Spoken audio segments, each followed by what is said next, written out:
to At the Office, Cleveland's home for sports talk that never clocks out. From the latest headlines to heated debates, we're diving into everything sports. It's your hosts, Noah, John, and Erik. Cleveland! Welcome into the Office Show where we talk all things sports. I'm your host, Noah, joined with my co-hosts, John and Erik. You can join us at the office, too. Simply leave a comment, give us a phone call, shoot us a text, 216-260-3433. That's 216-260-3433. And even if you are watching after the live, feel free to text because we'll just get to your comment at a later date and react here on the show. But I've yapped enough to start us off. I'm in a good mood despite the piss poor ending to yesterday's game. How are you guys?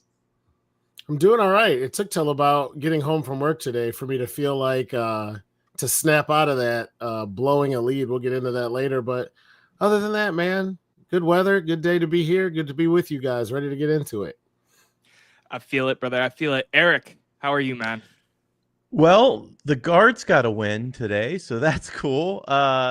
Other than that, I mean, I'm wearing Cavs gear, so I'm still staying positive. Also, it's like Spirit Week at work, our adult version of Spirit Week, and it was Cavs Day. Bad timing.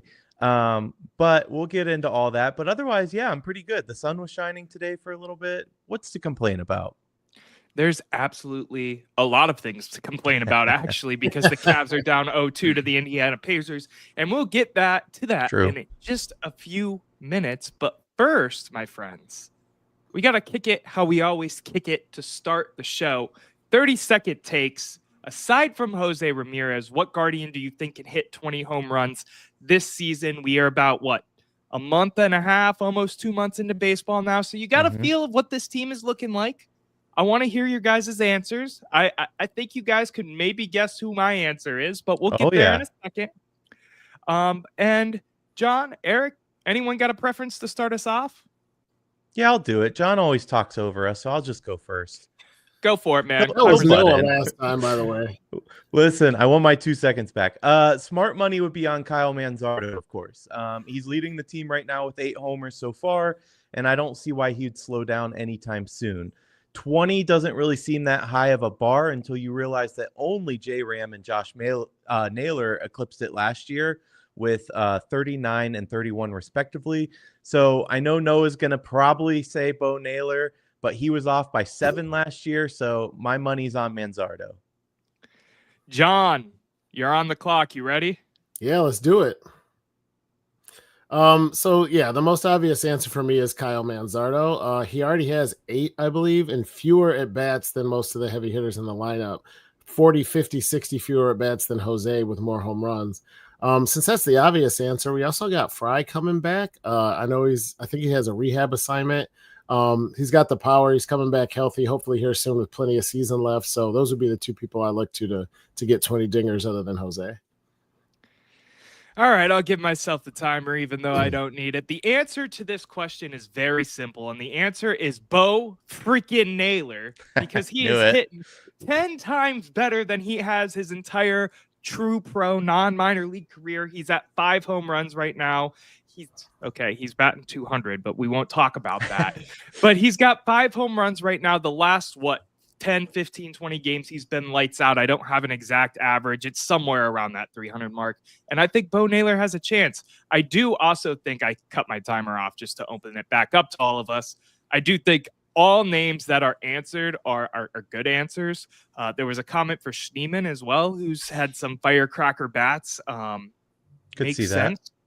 Do you guys think, I know I'm leaning into my Bo fandom right now. Do you think Bo is really a bad answer? Do you think it's doable with what he's done this year? No, anything's possible. I mean, listen, he came up, like I said, 7 short last year. I think it's unlikely, but it's probably a better answer than Carlos Santana at this point. And I think that's saying something. Yeah, it is a better answer than Carlos Santana. It's also, I think, yes, a bad answer. It is a bit of homerism. Listen, I love Bo.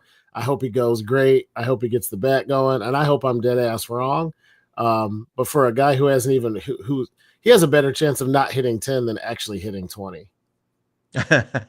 That's a stretch. Well, how many did he have last year? If he was 13? 7 off of 20, he only had 13. It's a bigger stretch to say he'll hit 20 than he'll hit 10. Listen, no one besides maybe Noah wants to. You wanna one more time try? No one. No. Besides perhaps Noah wants to see Bo succeed more than I do, if only so that we can dust off the "Do you know Bo" ads and switch it over to a new generation. But so far, I mean, great defensive guy, but just not what we want to get out of him production-wise. And to be honest, it's no shade. I think he's a good player, serviceable. I think he's got a lot of career in front of him. He can continue to improve. If you ask me if Quano hit 20 home runs this year, I'd say no. It doesn't mean I think the guy's a scrub. He's gold glove, platinum glove, hits the ball to all parts of the park. He's just not a power hitter. I just don't see it for Bo. And he didn't hit that last year. So, I mean, if you're going to go off of my recommendation, Bo has hit 5, so you think maybe there's a chance. Quan's hit 4 this year already, and you think you play 4 months of baseball, 4, 8, 12, 4, 8, 12, 16. He probably won't. Exactly. I don't know. It's a fun thought process, like, because you look at it right now and you got these guys hovering 5, 6, 7, like you said with Manzardo, another fan favorite in terms of the Noah fandom. And you think, yeah, of course they have all the opportunity in the world, but who really knows? You know what I mean? Yeah, I will say that the key to getting these guys above 20 is getting more at bats, and the way they've been scoring and hitting the ball lately. Never say never on some of these guys because they're seeing the at bats right now. Yeah, it is wild to think about the tribe I grew up with watching. We used to have arguments like, do you think we'll have 5 guys hit 30 home runs or 6 this year? You got Tommy Ramirez and Bell for sure. Alomar could do it. And now we're like, you think anybody but Jose can get 20? And I'm like, 20? God. Those late 90s teams, man. I went to a lot of them as a kid, and I don't think it doesn't matter what team we have. We're never going to surpass that feeling. No.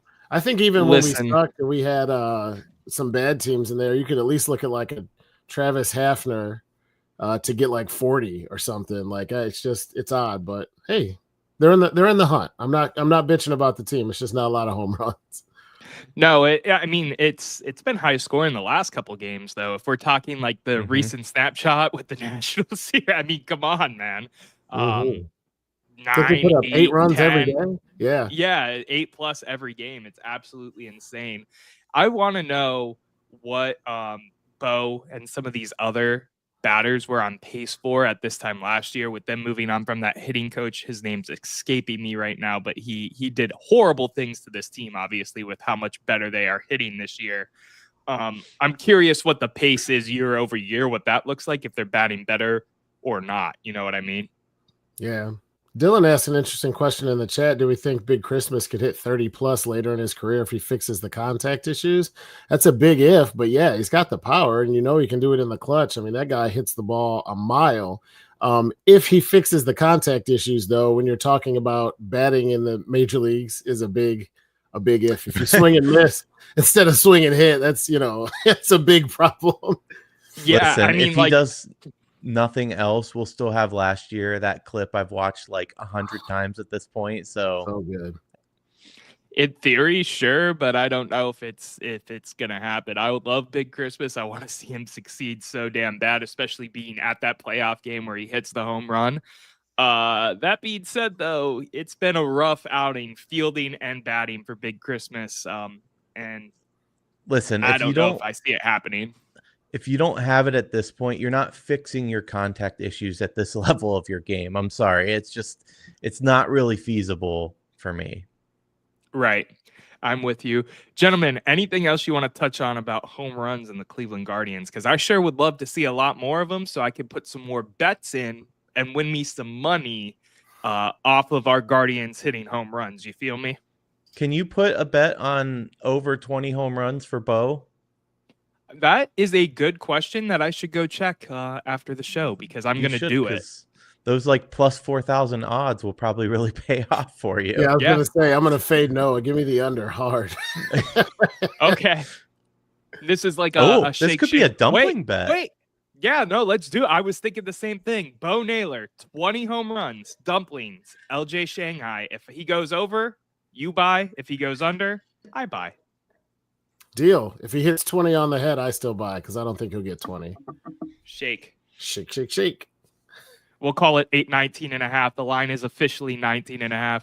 Gentlemen, this has all been fine and dandy, and we got so much more to talk about today. But first, we got to take care of some housekeeping, and it's my favorite bit of housekeeping, and that is our show sponsor, D&D Meadery. D&D Meadery, for those who don't know, are honey wine or mead created by two twin brothers from Madison, Ohio, now crafted in Menor, Ohio, and it is some of the most delicious liquor. It's not really liquor. What would you call it? Booze, I guess. That I've ever had. Aperitif, wine. maybe. Aperitif? I've never even heard that. You've never heard of an aperitif? No, I have not. Oh my God! Not to kill the live dear read, but Lord. we also realized 5 minutes before going live that Noah never seen The Godfather. Erik quoted something about coming to me on the day of my wedding, and Noah was like, "Isn't that the Bible?" So it doesn't surprise me that you haven't heard of it. Man, he went straight to throwing you under the bus there. I had 100%, and that's totally fine, because if you want to be dumb and drink like me and John and Erik, you can use code @the-office CLE for 5% off. Buy 2 bottles, get a free shot glass. Don't put it in the dishwasher, it'll break. They also have a lot of new flavors out. Matt, Noah's shot glass is sleeping with the fishes, which is also not from the Bible, but I knew that reference at least. Listen, they got a lot of new flavors out. This stuff is absolutely delicious. You can support local, you can drink local. Please drink 21 years age of older, and please drink responsibly. Gentlemen, anything else on D&D Meadery that you want to plug in there real quick? Just to thank you for being our sponsor. Nothing besides Always. it is gas. I'm not really a wine guy. I do mix a little with champagne. I like champagne. But it's good stuff. I mean, I've only had their honey wine so far. I need to branch out and try those other flavors, but it's really good. And I know John has even cooked with it. So it's pretty versatile as well. Yes, it is a great addition for a very good price. I'll leave it at a very good price. Gentlemen, we have introduced a new segment here on the show. It's not really new. We've done it a couple times now. Regardless, we call it, well, I'll just play the clip and let you know what it's being called.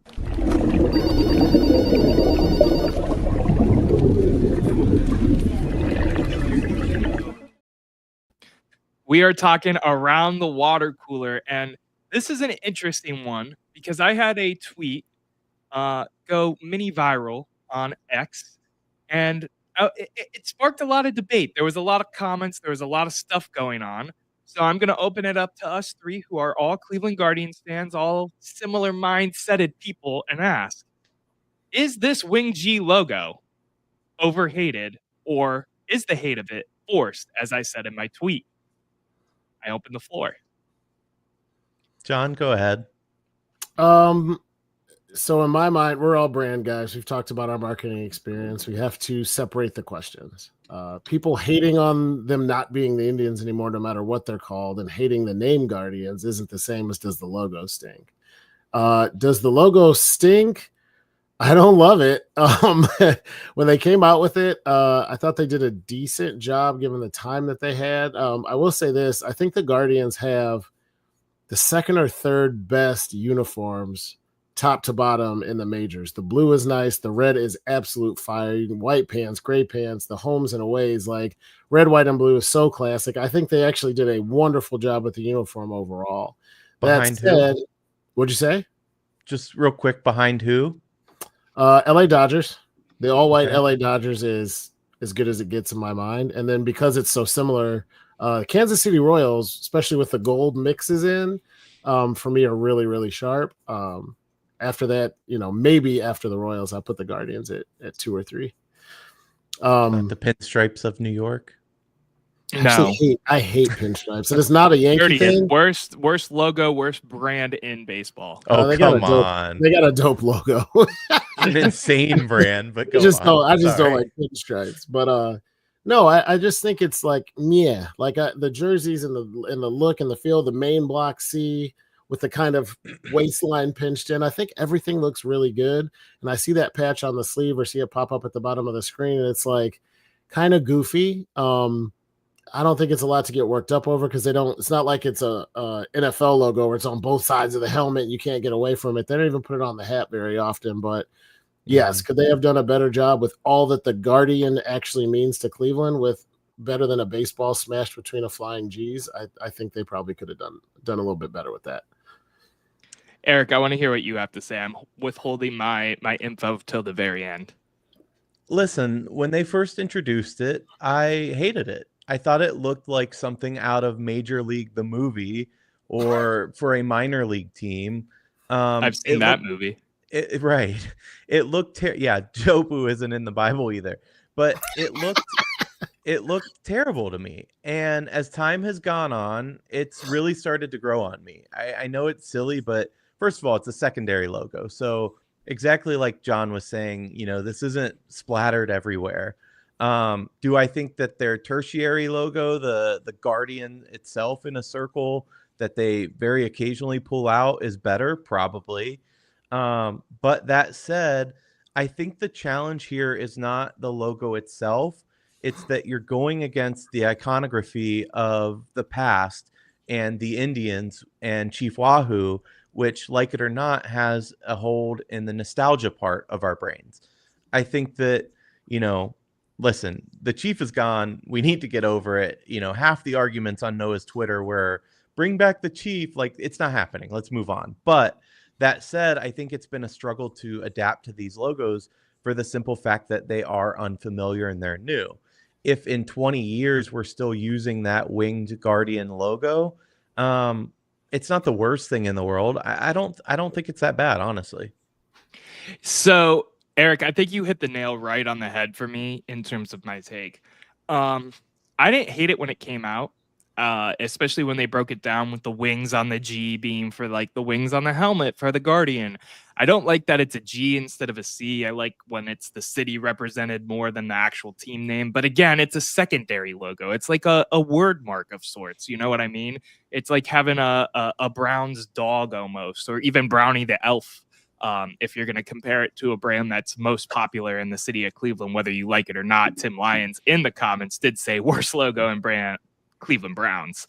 It's pretty bad. He's not wrong. To me, this logo is overhated for all the reasons you said, whether it be people wanting Chief Wahoo back or, I don't like that. It's some of the stuff that we've said, the G, or one of the popular takes was it looks like it was made in Microsoft Paint in the 90s and with all the 3D and stuff. I just think it's overhated. I think it has good ties to the city, and that's the long and short of it, really. I just think it's an overhated logo. I don't think it's my favorite.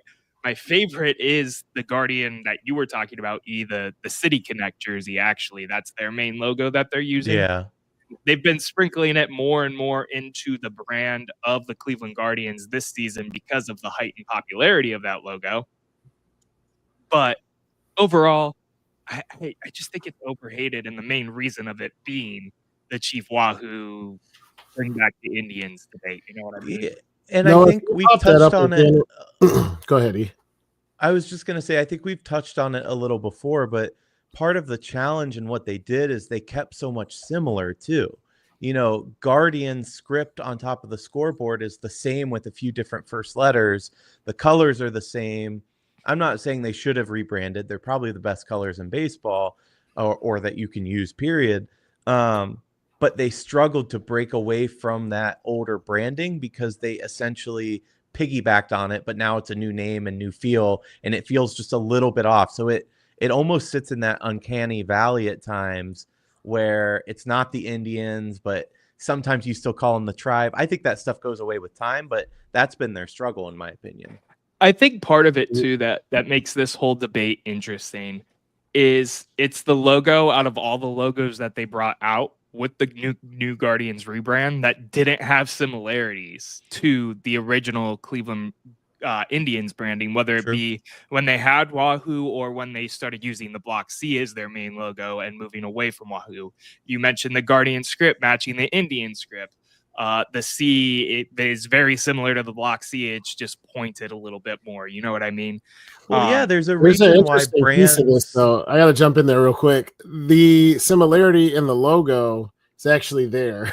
I don't know if you saw this when it came out, but if you take the Guardian with that funky little tail and rotate it about 90 degrees, the silhouette is very similar to Chief Wahoo. Have you guys seen any of that stuff? It's no. Pop it, Eric. I wanted to hear what you have to say, but no, if you can, pop that back up and I'll show you what I'm talking about. Are you? Oh, yeah. When they flip it, hold on. Let me pull. Oh, I don't have it anymore. But That's yes, all right. I know what you're talking about when they turn the logo and it looks like Chief Wahoo upside down or whatever like that. Sideways. Yeah, it's pretty funny. Let me see if I can pull it for you guys real quick. One more time. What I was going to say is that there's a reason why when, we make fun of brands that do this, but when, Post Cereal changes their logo and it's just a very small change to make it flatter or something like that. There's a reason, though, that they're sticking with their branding and not making these big overall changes or changes in color, etc., because it would be too much and they have a lot wrapped up in that brand. So you're right, Noah, in that it's the only kind of icon that is super different until that tertiary logo came out. And it's just hard sometimes. It's just hard to see it because it's so new. But I do want to see the... This is the comparison left and right, John, if you want to walk through it. Yeah, so if you take the Chief Wahoo that's on the right and rotate it counterclockwise about 90 degrees, a little less, it's got the same profile as the Guardians logo. I actually saw something where they just flipped the G sideways. They're like, the Chief isn't really dead. They just hid it in plain sight, and I was dying because it is very similar when you look at the profile, even though the drawing on it is different. Anyway, I will gentlemen, say one last thought on that because you got so much negativity about how we're not the Indians and Chief Wahoo in particular. I think we've talked about it before, but make no mistake, Cleveland, as nostalgic as I am, and I still own things with Chief Wahoo on it, I don't wear it out for the fact that it is racist as shit. And there was a graphic, like, I don't want to mince words here. There's a graphic designer years ago that made other logos similar to Chief Wahoo. They did the, I think it was the Brooklyn Jews. They did the San Francisco Chinamen, and they made the something blacks. They made very similarly, or Negroes maybe, they made something very similarly logo wise, where it was this caricature character essentially as the logo. And when you see it outside of that Native American Chief Wahoo that we had, it is racist as hell. And so is the Chief. So I just wish we'd move on and get behind our team a little more. Those people that say, I'll never go to a game again, like, shut the fuck up. It's time to get over it. It also doesn't matter when you reference those people, because the attendance has been up year over year since the name change, with the popularity of baseball coming back in general. So, and they're full of shit, because I know people personally that said, I will not support this team. I have a new team. And as soon as we're doing well, they're back. So come on, don't be a hypocrite either. 100%. Listen, gentlemen, this has all been fine and dandy. Lillian in the comments already teased to where we should go next with everything, because we've been bottling it up. We're 25 minutes in and we have been bottling it up. The Cleveland Cavaliers lose game 2 to the Indiana Pacers in the final moments. Everybody has been doom, gloom, sad, upset, whatever adjective you want to use for the feelings of downtown Cleveland right now. And not to even, just to throw a little bit more dirt in the wound, the NBA did their 2-minute report, the last 2 minutes of the game, and said that Tyrese Halliburton's offensive rebound should have been called back because of what's it called? Lane violation. Lane violations by 2 different players. You can see that live. I don't know why we needed the 2-minute review a day later. Thanks for nothing. Can we get rid of that stupid thing? That is the worst thing they've implemented.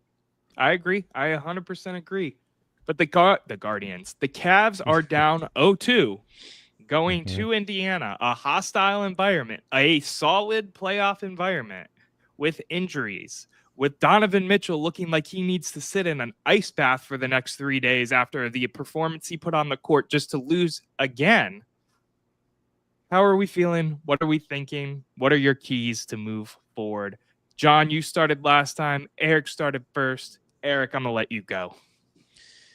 Let me start by saying I'm still positive here. We talked a little bit in our group chat of what we thought.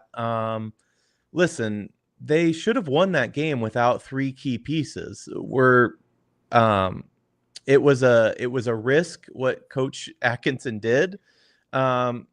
But had they won and he was able to rest those 3 guys, I think we would have called it a smart move, and we should have won that game. My question and the keys to moving forward are what's going on with Ty Jerome? That's crazy to me. I feel for Mitch. He's putting the team on his back, putting his body on the line, and not much is happening. And this becomes a must-play game for Mobley and Garland. Garland it's a pain issue. He has a sprained toe, and it's a pain issue. Are you kidding me? He sat for 2 weeks. I mean, can he not get an injection and play through the pain? The calf strain of Donovan worries me a little bit, and it makes this year almost feel like when Kyrie got hurt in 2015. I know that was the finals, but it just has similar vibes to me. Physicality has been the question for this team all year long, and how they would take those knocks from hard played minutes in the playoffs. That was the question. And so far, the answer is not very promising, because the fact is we outplayed them. We were more aggressive the entire game. But then in the final 57 seconds, we can't even get the ball across half court. You guys mentioned the rebounding. I don't know why TT's not in there for size. It seems to make sense to me if you need a rebound. That said, both Strus and Mitch deserved the proverbial game ball for their performances. They were both lights out, hitting everything, but they need to do some soul searching. Game 1 was lost because they looked disinterested and they weren't there. Game 2 was lost because they didn't execute down the stretch. I mean, they were up by 28 points. They played their game plan and played aggressive the entire time. And then when it mattered, they let the game slip away. And it's a heart-wrenching ending. But I think this is a team that thought they would stroll through to the at least Eastern Conference Finals, maybe even the finals. And they've got punched in the mouth. And, as a lot of people, the saying goes, it's what will you do now once you are punched in the mouth? We need to take game 3. It's as simple as that. If we don't take game 3, it's over. Yeah, I agree with a lot you said. There's a lot to unpack there. First things first, I agree with you on the proverbial game ball for Mitch. I would pull Strus's back because even though he had an excellent 41 minutes, he did have some inbounding, jumping around, that pass, shenanigans at the end of the game. That was a big part of costing it for us. But I guess Mitchell missed a few free throws that you could say the same thing about.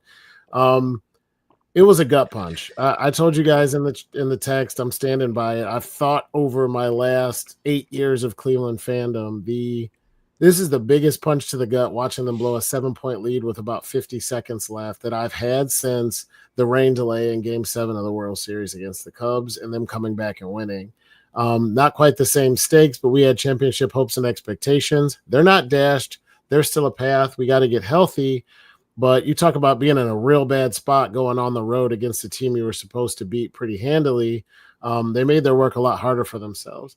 A couple key things stood out for me. One was we still don't use the bigs. I don't understand, even with Mobley out, why with a 20-point lead in the fourth quarter, the whole offense didn't just spread out around the 3-point line, lob it into Jared Allen, and let him go to work. A third of the time he's going to make the shot. Another third of the time he's going to get fouled, and you will bleed the clock, and the Pacers won't even have enough time to score 20 points. We're still out there heaving 3-pointers like we're down 8 when we were up 20 with double digits left in the shot clock. I thought that was silly. I know that's how we got here, but we don't have all the players in that we used to get here. You got to be smarter in that position.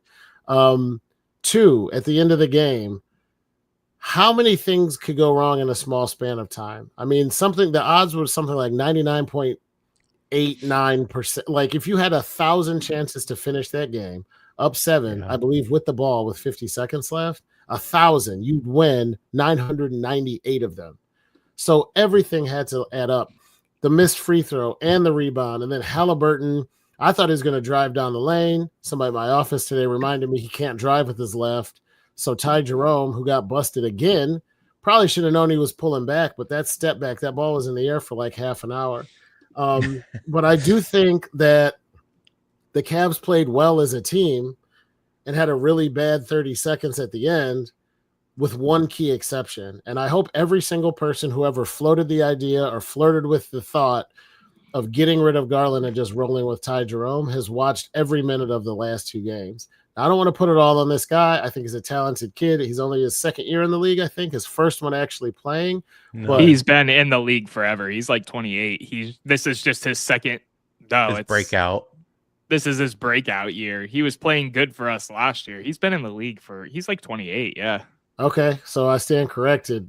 Even more reason why you should expect more out of the guy. But when your shot's not falling and you're just driving down the lane, getting fouled and looking for calls, use the rest of the team. He was 1 for 14. If I look at one thing that stands out from the entire game, yeah, Mitch missed a few free throws. He had 49. Yeah, Strus had some knuckleheaded inbound stuff.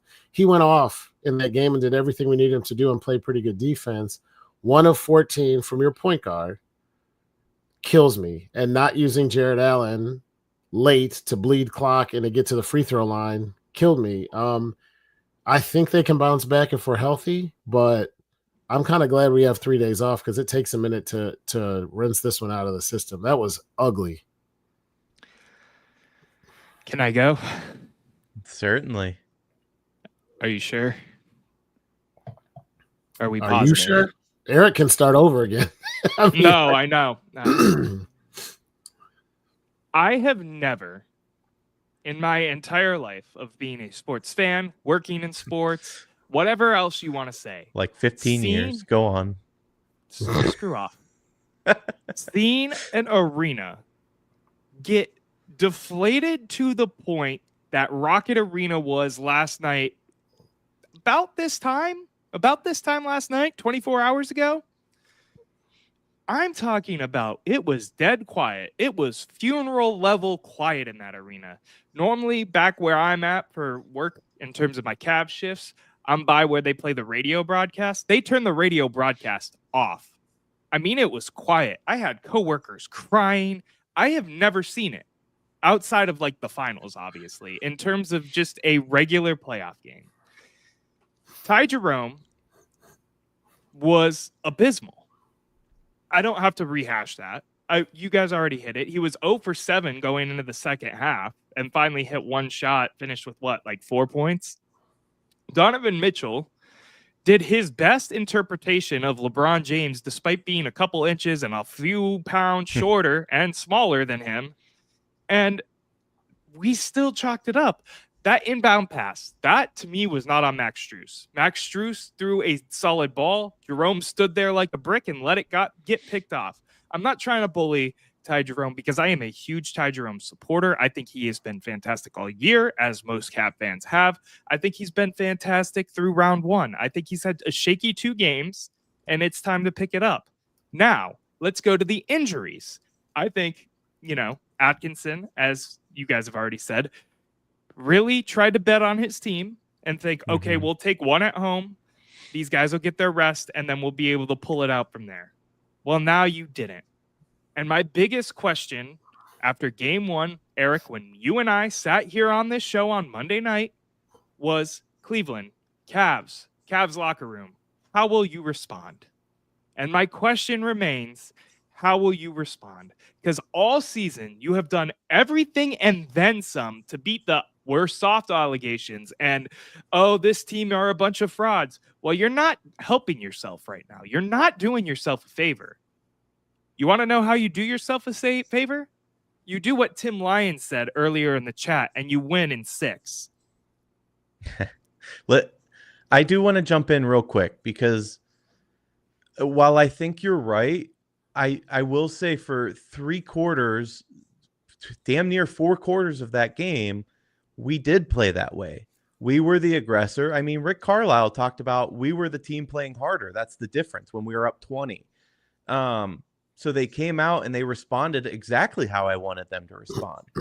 But they let the team stick around, and you can't do that in the playoffs.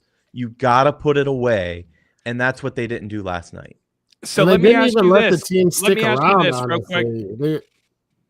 real quick, John. Let me ask you this. What does it even matter? They didn't win the game. That's great. You can play the best 3 quarters of your life. If you lost, you didn't respond. It matters because they weren't as lackadaisical. We still had 3 guys out, and that matters.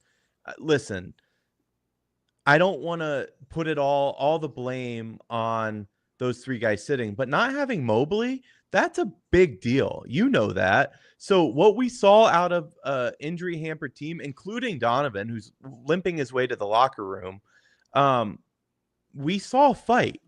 It didn't go down the way we wanted, and they hit an extraordinary shot to end the game. And yeah, we didn't execute in that stretch in those 57 seconds, but we did see fight, and that's what I wanted to see. And I think that bodes well going into Indiana because their heads should be a little higher. They saw it. It was in their hands, and it was like sand, dripping through. I don't know if sand drips, but you get what I'm saying. They were right there. And they know that they can win. They also knew they're a 62-win team. They know what it takes to win. So I think the resolve is there. I think we're going to see a bounce back and a huge win. That does matter, in my opinion.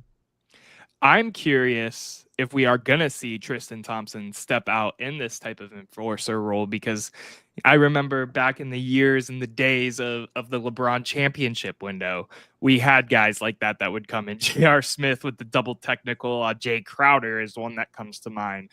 Kendrick Perkins was a enforcer, and that was about all he did. He'd come off, he'd play 5 minutes, he'd throw a punch and go back to the bench or the locker room, depending how the refs are feeling. I wonder if Tristan Thompson or maybe even a Javonte Green is going to step into that role. John, you were going to add something in there for a second. Go ahead, man.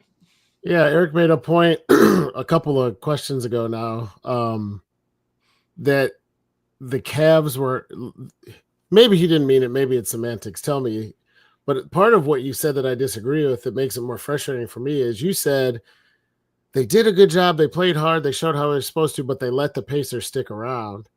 They were up 20. I don't feel like they did let the Pacers stick around. I feel like they whooped their asses for 45 minutes and then completely blew it, which in my mind is different. If you got, hey, we were up 15, but you let them nip back to 6. And hey, we got up 12 and you let them nip it back to 2. That's letting a team stick around. I think the Cavs put it to them and they were up 15-20 for 2 quarters. And the reason I brought it up, not to disagree with something that doesn't need to be disagreed with, it's to say that's what killed me worse. If we were only up 3 points the entire game and kept letting them nip, I'd be like, hey, you know what? We lost another close game. We blew a 20-point lead in 8 minutes. Yeah, but it didn't happen in the fourth. I mean, we were up 20, and then it was the end of the second and going into the third that they went on a run. So the beginning of the third, they went on an 8-0 run, if I'm not mistaken. No, the Pacers they were outscored 21-36 in the fourth quarter, Eric. Exactly. Yeah, but what was the third quarter? 34-37. Yeah, it was the fourth. And 21, the difference between 21 and 36, I mean, when you have a 20-point lead, you can do the math. That's most of it right there. They blew that whole lead in the fourth quarter. They were throttling the Pacers. Everything we wanted to see, we saw. And in the fourth quarter, about a couple minutes in, it's like watching a snowman melt. Everything just before your eyes. What happened? It just was 90 degrees. Dylan makes a good point here, though, that fatigue caught up to them, because even Atkinson was saying that he wished he would have played the bench more because those guys were gassed. So why not play them more? I mean, they had a bunch of bench guys giving them great minutes. It's a good question. Guys, we have a lot of viewer questions coming in, so I want to answer a couple of them. We'll go YouTube text back and forth. We have a text from Dean that said, I wanted to ask you guys what your opinion is on how the Cavs are going to play in Indiana. Do you think that they are going to take both of these games? This is me pivoting. The question ended at Indiana. Do you think they're going to take both of these games? Do you think they're going to play hard? Do you think that they're going to bench some players? What do you guys think? I think it depends entirely on the injury situation, especially with Donovan. Do I think that the intention is to play hard and take both games? Yes, absolutely. But if we still don't see Garland, if we don't see Mobley, if Mitchell's hobbling along, I think that this series is over. I want to give a shout out real quick too. We got the same question from Jack, who said, do you think the Cavs get rinsed in enemy territory against the Pacers? I'll open that back up to you now, John, to see what you think. No, I can't see this team getting swept. It's going to come back. The question is, are we going to come back tied? Or are we going to come back on life support? And I agree with Erik. I think it starts and ends, and everything in the middle has to do with who's healthy and how healthy they are.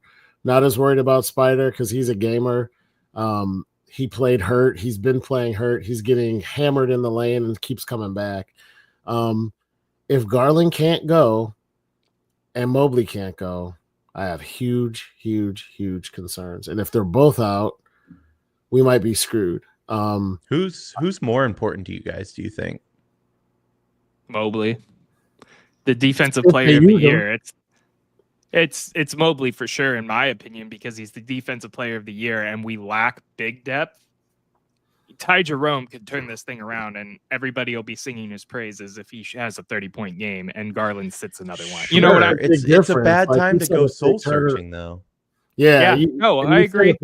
That's a lot of ifs too. Like again, I agree with you. Mobley's DPOY, and that he's huge for his size and what he does in his game. But on the other side, if you replace Ty Jerome with Darius Garland for both of the last two games, we win both of the last two games. I know that's not quite how it works, but 1 for 14 and missing inbounds passes and Halliburton dotting your eye for a 3 as time almost expires. Like, again, not to rag on the guy. He's been great for us this year, but like he's a liability.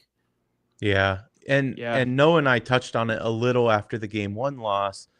One of my issues with that loss is how our offense was looking stagnant.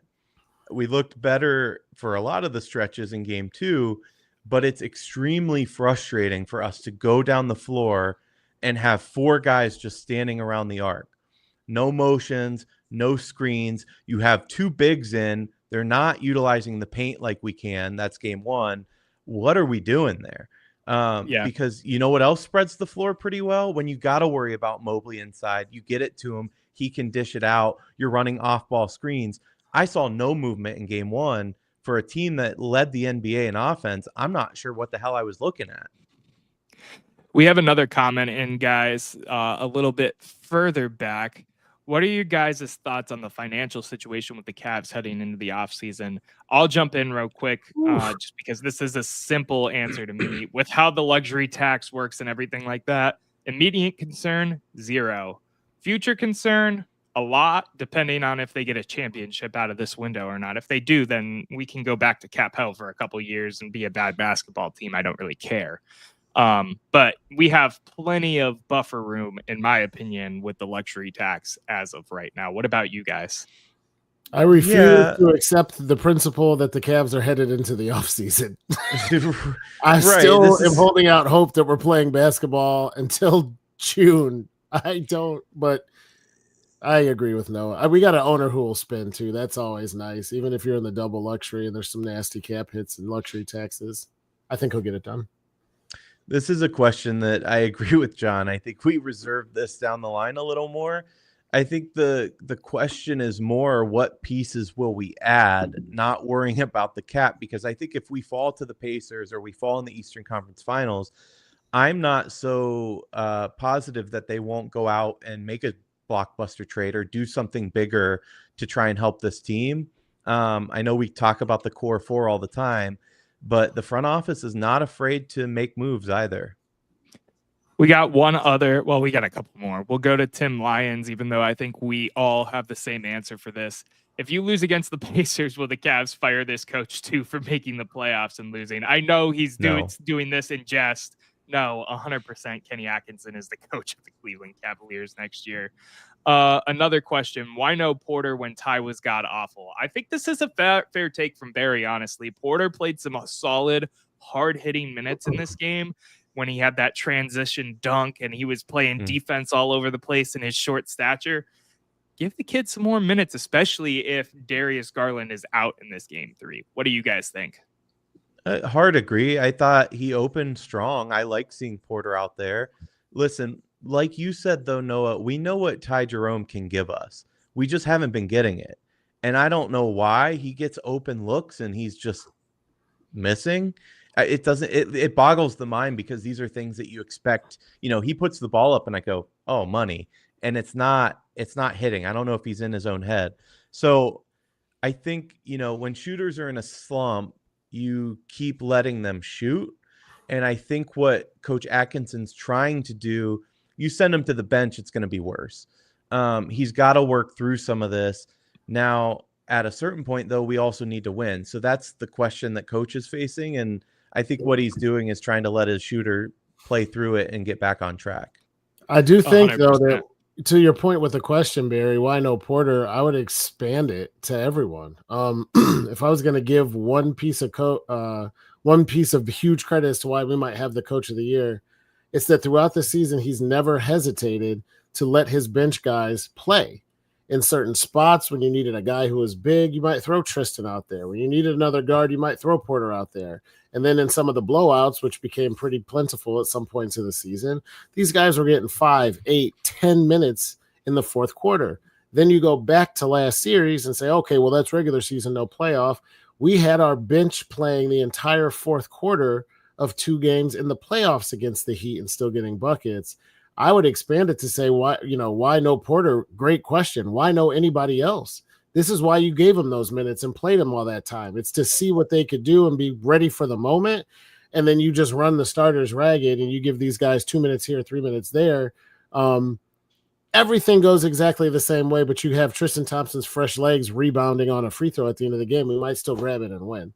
Like there's so many spots where you could have put in a bench guy because they prepared them for this moment. I just don't know why they didn't use more of them all the way across the board, not just Porter. By the way, real quick, because neither of you have mentioned him, shout out Dean Wade with 10 boards last night. That's something we struggled with, and he was still an offensive liability, which is not. I get it, but he was hitting the boards, and that's a liability for us. It's been one for a long time. Dylan asked, do you think Okoro is still injured? That fall was awkward looking in the third. And then he said, seen him favoring it till the end of the game. Probably. I think all of these guys are dinged up. They played 81 without the last game they sat out. 81 regular season games plus the preseason. Now we're starting to get into a rough and rowdy team. 100% he's a little bit injured. But I think all of these guys are at the point where they're going to play. Period. Dylan, to answer your question earlier on the cap, Okoro is a guy you can say goodbye to right now. I do not envision him being with this team much longer. Where did that come from? Eric's like, he's out. I'm just letting you know. They just re-signed him though too.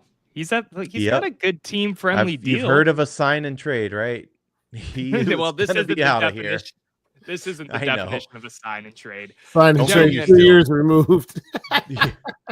Gentlemen, to wrap up the segment, I want to know confidence level. Give it a percentage, 0 to 100, obviously, in the Cleveland Cavaliers having the ability to move on past round 2 as things stand right now, Wednesday at 9:50 p.m., May 7th. 30%. That's an average of 0% if all these guys are still hurt, and 60% if all these guys are healthy. Knowing what I know now, I can't play God and I don't have a crystal ball. So hoping a few of them here and there, I say 30%. Erik? I'm going to go a bit higher. I think knowing what the injuries are, I do think a few guys will play. I'm going to go 52%. That's more than half. That is funny as hell to me because I was going to say 51% because I am confident still in the team because they were one of, if not the best teams in the regular season for the NBA. But I mean, I was the guy that the clips out there of me saying Tyrese Halliburton, Baby Birkin, whatever, Cavs in 4. Like, I thought they were going to get past this round pretty quick.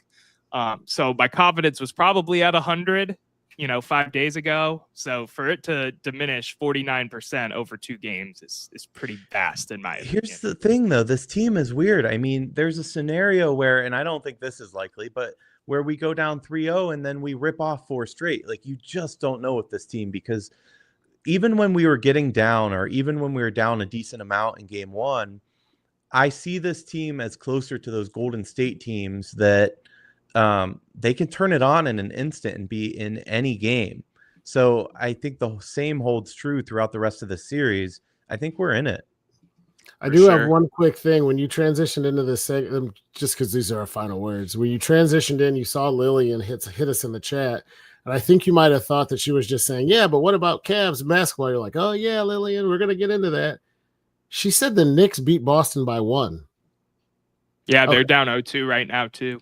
91-90. I wasn't sure if you guys caught that or just thought she was making an NBA reference, but I was like, oh, my God. So no, John, I'm so glad you said that, because something we talked about in our chat today that I wanted to bring up on the show. I said that if 2016 and LeBron taught us anything, it's sorry for the expletive here, it's really fucking hard to win a championship. There's a lot of parity. It's not easy. There's a reason we haven't even been close since.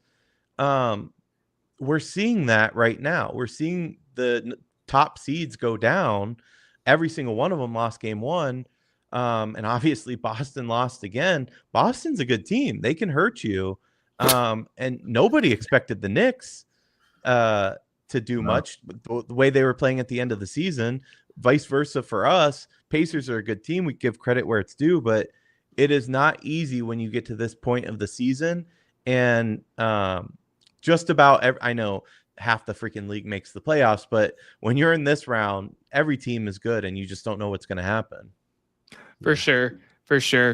I am looking forward to Friday and Sunday and seeing what happens next, seeing what players are going to play for this team or not play for this team, and what the next steps are for the Cleveland Cavaliers. We are all sad. We are all down right now, but maybe there is a silver lining and we still continue this run and we can still feel good. Basketball in the land is not over yet. 0-2 hurts.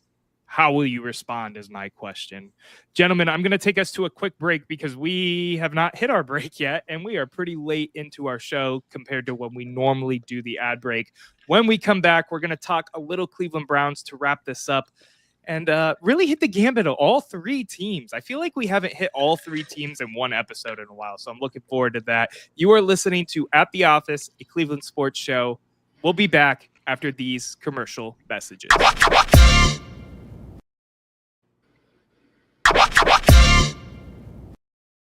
And we are back at the office talking all things Cleveland sports.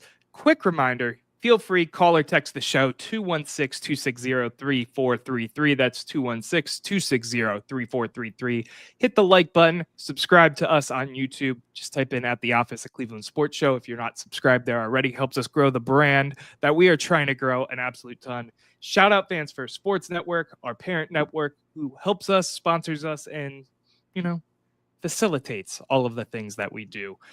But with that being said, it's rookie minicamp season, boys. We are getting closer and closer to football. Cleveland's unfortunate favorite time of the year. And I want to talk a little way too early season predictions for the Cleveland Browns. I'm keeping this broad because we're at a very broad point. We're at 90 plus people on the roster. We're at rookie invites, but there's some stuff that came out in the news that I think validates us talking about that right now. And that is, in 1 week, we get the official schedule coming out. So here is what the opponents are, home and away. So we've got the Bills, Green Bay, Dolphins, Vikings, 49ers, Titans, and then, of course, the AFC North rivals at home. And away we play the Bears, Lions, Raiders, Patriots, Jets, and the AFC North teams. And that is what the schedule is looking at this current time. But there was something else that came out news-wise that made me think this might actually make sense. And I'm not taking full credit. This was Erik's idea to go in the show, first of all. But this is what validated it for me. So there is a Warren Sharp who does a lot of data analytics surrounding football and sports in general. And instead of going based off of strength of schedule compared to, your normal last season record, he did it based on the betting odds for the team and moves and all of that has gone on. And going off of it this way, the Cleveland Browns have the second hardest schedule in the NFL for the 2025 NFL season. So I open the floor to you guys. You guys are a bit more optimistic than I am. What do you see happening with the Browns? Keep it loosey-goosey. Talk about who you think is going to start week 1 quarterback-wise and who's going to start week 8 quarterback-wise and then week 14, blase, blase, blah. Erik, I think you started the last one. John, hit it. Yeah, John, I want you to go first, but we're more positive than you. You're like thinking we're in the playoffs every single year, but go on, John. Have you heard weird. My tune real quick, John? Have you heard my tune? I'm like 4-win Cleveland Browns right now over here is where I'm at. So very normally I'm like, yeah, Super Bowl, Super Browns or Super Browns, Super Bowl, whatever. I'm just not feeling it this year, man. But go ahead, John. Okay. There's a lot going on. I'm looking forward to seeing 18 different quarterbacks compete for the role. It's nice to have some people who might have some talent, who have some experience. They'll all be better than our quarterback room last year. That's one thing I'm looking for. I'm really excited to see the running backs, 2 rookies that we drafted, especially with Quinshon being an Ohio State kid. Thunder and Lightning. It's something that I think was overdue. I think we saw the writing on the wall last year and just chose to ignore the fact that Nip Chug was so banged up. But overall, this is kind of silly season. I got to be honest. Talking football to me in this time of the year in May. First of all, you know what the schedule is every single year because you play a couple divisions in this AFC, you play a division in the NFC, you play your division rivals in your own division. What order it comes in doesn't matter to me. And yeah, I think the Cleveland Browns are going to have one of the top 5, 7, 10 hardest schedules in the NFL every year because no matter who you play, you got Cincinnati twice, Pittsburgh twice, and Baltimore twice, and we're in a tough division. That said, I won't be all like, who cares? The NFL is just trying to sap more money out of us and putting stuff on TV. It is fun to see, around holidays and New Year's and Christmas and stuff, what's going on, Thanksgiving games, who's got Monday night, Sunday night. I would say Thursday night, but I think that's losing its luster a little bit. When are we going to London? So there is some fun stuff around the schedule, even though I don't think it materially changes what we're going to do. But I don't know, Noah, if you got the Browns winning 4 games next year, then I suppose you were accurate in saying I'm more optimistic. I think they could get to 6. But who the hell knows? If Shador comes out and plays like a stud or Joe Flacco is still in the fountain of youth and flourishes in Stefanski's offense, we could go on a run. It's hard to say. Like you said, it's way too early. Erik, what are you thinking, man? Well, here are my predictions for the season. First of all, I'll go with the craziest one. I think we're going to have a winning record. I know.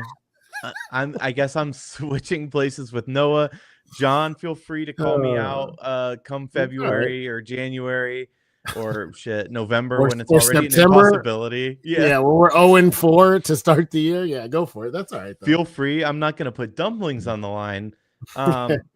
But our biggest question mark going into last year was quarterback. And I'm not saying we solved that question mark, but what I am saying is that it feels better. It feels lighter. We don't have the albatross that is Deshaun Watson hanging over our heads both on and off the field this year. Whether or not that results in more wins, I don't know. But right now I'm predicting it as more wins. Part of that, what's going to help, as you mentioned, 2 new running backs, a new tight end, some guys on defense, a particular guy returning as well. My other prediction, though, and I think Noah and I have talked about this and we both agree, I don't think they're done. I think they're going to get some type of receiver playmaker, whether that be through trade. Well, I guess it would have to be. I predict that. I'm glad it wasn't Pittsburgh's guy that went to Dallas because he's a head case. and they wouldn't have dealt with us anyway. But I don't know. I don't know why I feel good. Strength of schedule's not great. The division's going to be tough, but we seem to be in a better place than Pittsburgh right now, dare I say. Yeah, so I agree with that. I was going to throw some Pittsburgh shade when I got on here. After trading Pickens, they really only have DK. Their quarterback situation is god-awful. I know you guys are high on Will Howard. I don't think Will Howard is going to be an NFL quarterback. I've always said that. I'm going to take this a different route instead of going like record predictions and thinking all positive. I'm going to focus on quarterback for a second. Joe Flacco is going to start the year. Kenny Pickett's going to get traded, I think, to a team that either wants a backup or needs a guy to spot start because someone got hurt. And I think that is the battle one. I think after taking 2 rookie quarterbacks, both of them are going to make the roster because they want to see what they got going on with them. That being said, I know they put out the tape of Shador, the call, and it was a good call. It wasn't, overhyped to them being sad and doing the clap in the camera like it was on the TV stream. I still think that they love Dylan Gabriel. So I think we're going to see a little bit of Dylan Gabriel before we see a little bit of Shador Sanders, and the fan base is going to be pissed. That being said, I think Mason Graham is going to be an absolute animal. Same thing with Carson. I can't remember his last name, the UCLA running Schlesinger. Yes, there we go. I think he's going to be fantastic. And I also am looking forward to little Quinshawn Judkins looking like prime Kareem Hunt. And I mean prime Kareem Hunt, not Kareem Hunt as the second fiddle back in the Browns. I'm talking Kareem Hunt when he burst into the scene for the Kansas City Chiefs. Similar run style, similar type of play. I'm really excited to see that. Record wise, on the field and not off the field. Right. Well, he has no issues. I know you're saying that because of the Kareem comparison. Yeah. Since I interrupted you, I'll also say, just for the record, I'm not big on Will Howard either. I don't know where we got that one from. I will say I like that. I know we're getting off track, but I like that as soon as he was drafted, that like Sunday he called and asked for their playbook. I mean, the kid's willing to put the work in. That's fantastic, in my opinion. You know what? I know another kid that's willing to put the work in because he got drafted in day 3 as well. And he was seen in a gym on Monday working out. And then he went to speak to some students to work and then work out on a field. He was at a high school football workout today to talk to the students and work out with them. And I just think he's more talented front to back. And he goes by the name of Shador Sanders. Number 12. Number 12, Shador Sanders, 12 gauge. Got to get you. No, you cannot use 12 gauge. I know. I did it to piss you off. Do you guys think we'll see Shador on the field this year? Absolutely. Yeah. Do you guys think we'll see Dylan Gabriel on the field this year? Yes. I think we'll see all 4 at some point. Agreed. Do you think we'll see Kenny Pickett on the field this year? Yes. Caveat on that, if he makes the roster. No. That's part of the answer. Do you think he makes the roster? Do you think he gets cut? Yeah, he'll be the number 2 quarterback. I think they're not keeping 4 quarterbacks on this roster. I think one of the veterans got to go. One will go to the practice squad. They'll get scooped up. You got to clear waiver. That won't happen. We'll see what happens. If you put Kenny Pickett on waivers, he's not going to clear it to make it to a practice squad. There's too many teams. All 4 of them. None of them are going to clear waivers if they go to the practice squad, whether it be Flacco, Pickett, Sanders, or Gabriel.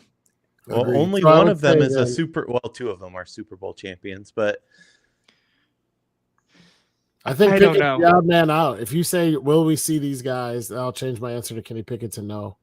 Hold on. Let me ask you this, because I know it seems crazy to sign or to have all 4 on your roster. You're giving up a roster spot.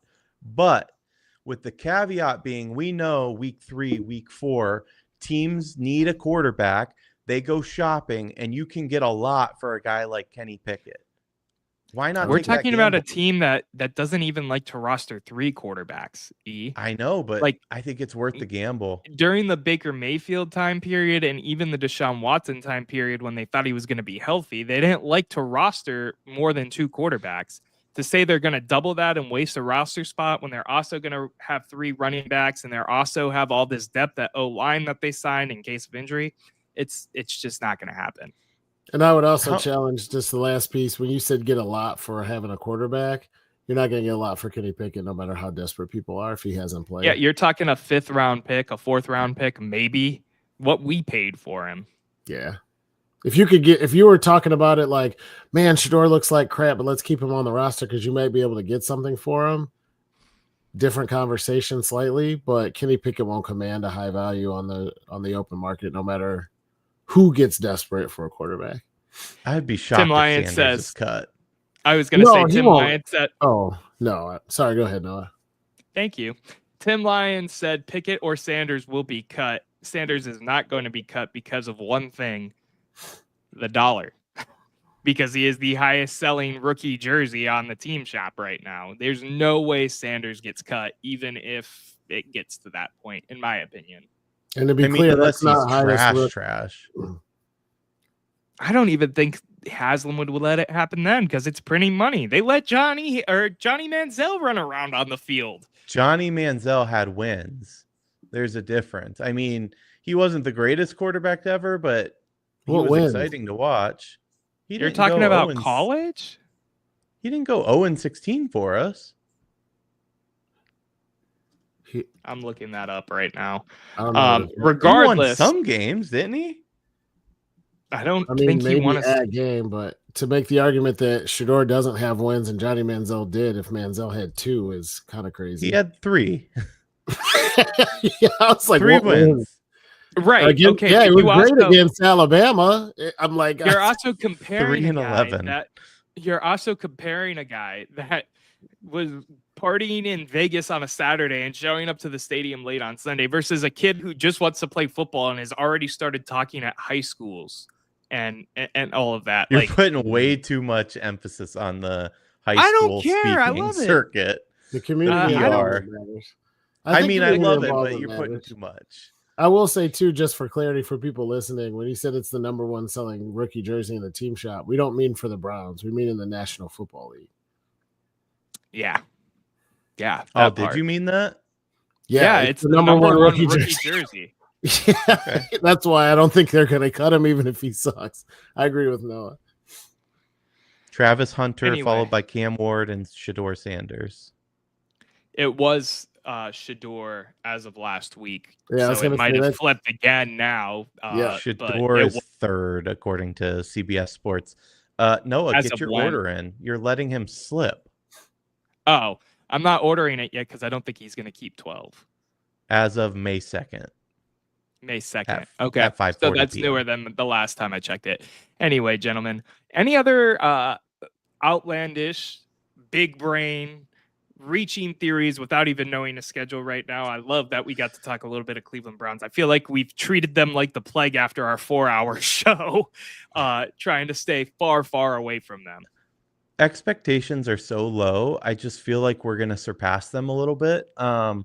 I think it was CBS Sports, or maybe it was Sports Illustrated, I think, that did a way too early mock draft for next year.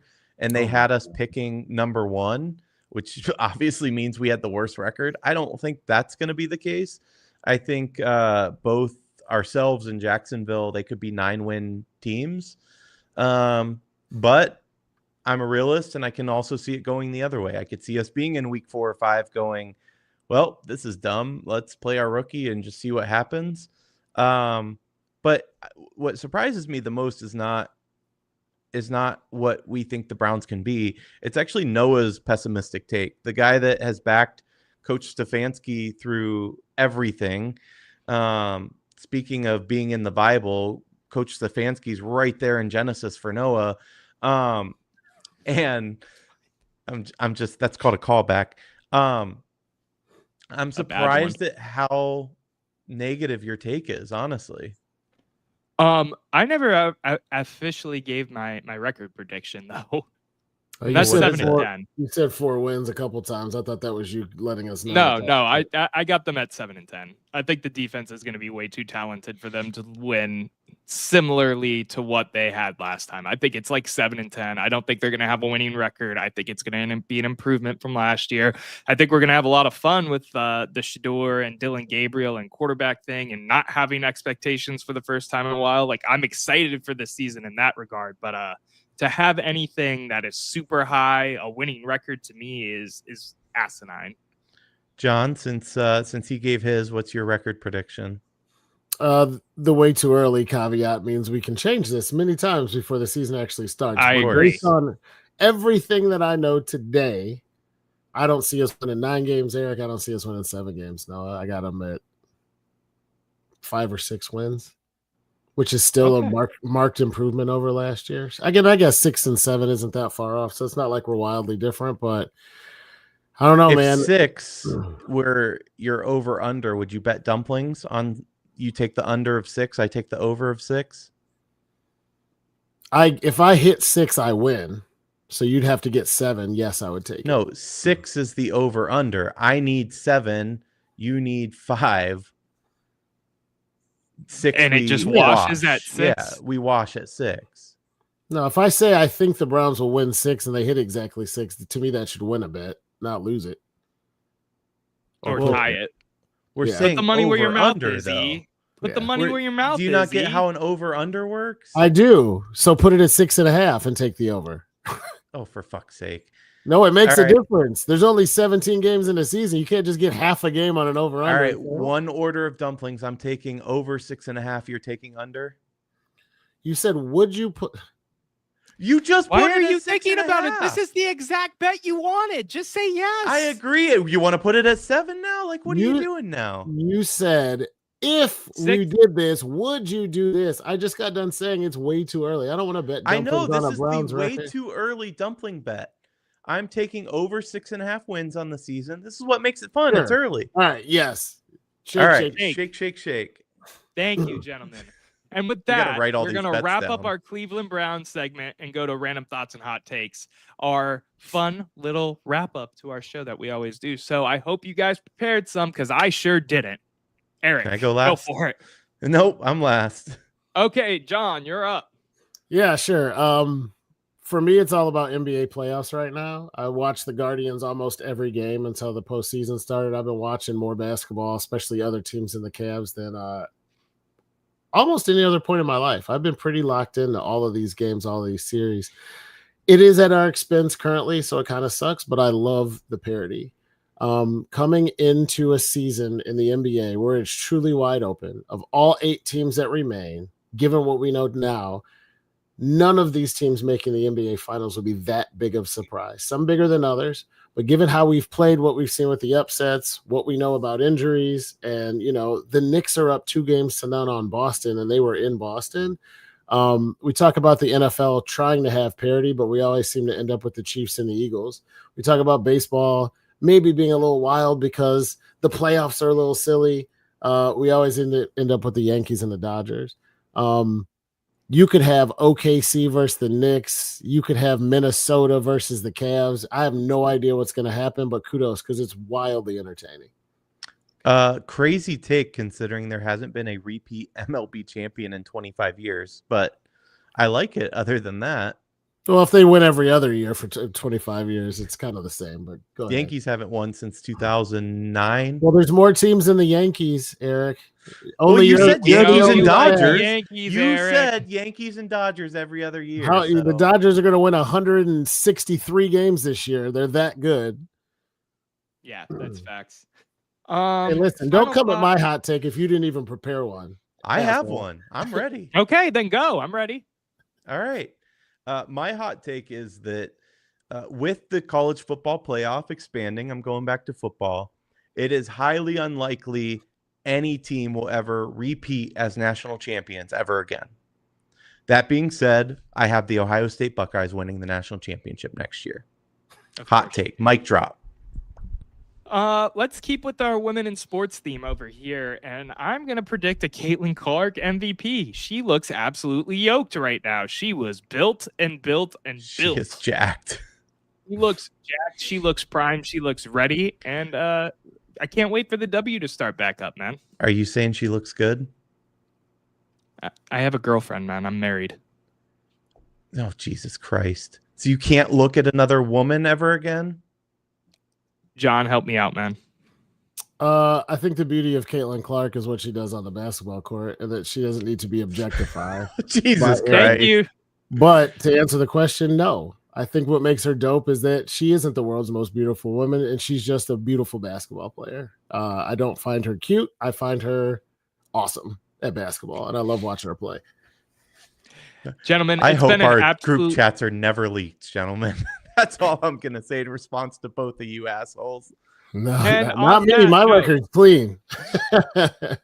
And on that note, I'm muting both of you for a second so I can get this out. Thank you for tuning in to At the Office Cleveland Sports Show. Please hit the subscribe button. Follow us on X, TikTok, Instagram, you name it, we're on it, @TheOffice, CLE. Shout out once again to Fans First Sports Network for everything they do for us. John, Erik, anything else you want to say? Thanks for listening. Good to be with you guys tonight. On the record, I disagree with John. I think Caitlin's cute and great at basketball because she can be both. Fair enough. It's been another day here at the office. We're having a good old time. We will see you next week where we'll talk about whatever buffoonery is going on in downtown Cleveland, whether it be a Game 5, Game 6, we're going home. The Browns signed some random player. Who knows? We'll be here at the office covering all the latest sports news, rumors, and gossip. Cleveland, thank you for tuning in. And until next time, stay up, stay blessed. Peace.